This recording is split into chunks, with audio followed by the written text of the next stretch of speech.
ప్రపంచంలో ప్రతి విధానంలో సమూలంగా మార్పులు వస్తున్నాయి.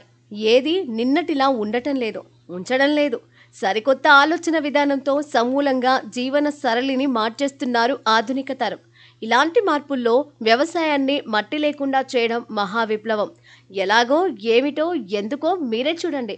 జపాన్ శాస్త్రవేత్త యూచి మోరి పండ్లు, కూరగాయల తోటలను భూమిలో సాగు చేయడం లేదు. ఆయన చేస్తున్న వ్యవసాయానికి మట్టి అవసరమే లేదు.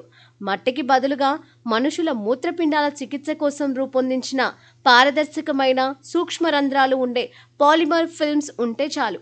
నిజానికి దానిని మూత్రపిండాలలో రక్తాన్ని శుభ్రం చేసేందుకు పాలిమర్ వినియోగిస్తారు. ఆ పాలిమర్ మీదే మొక్కలు పెరుగుతాయి.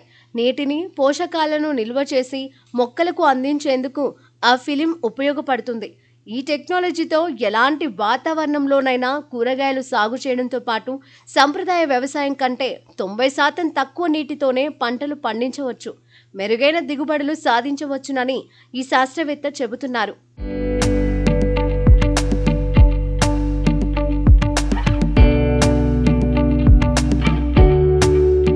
పురుగు మందులను కూడా చాలా సులువుగా మొక్కలకు అందించే వీలుంటుంది. అంతేకాదు, స్వయంగా ఈ పాలిమర్ బ్యాక్టీరియాను, వైరస్లను కూడా నిరోధిస్తుంది.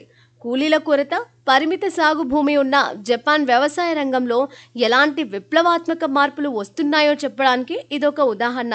జపాన్లో artificial intelligence, internet of things లాంటి టెక్నాలజీ సహాయంతో సాగు భూములను టెక్నాలజీ కేంద్రాలుగా ఎలా మార్చేస్తున్నారో ఇది చూస్తే అర్థమవుతుంది. భవిష్యత్తులో కీలక పాత్ర పోషించనుంది.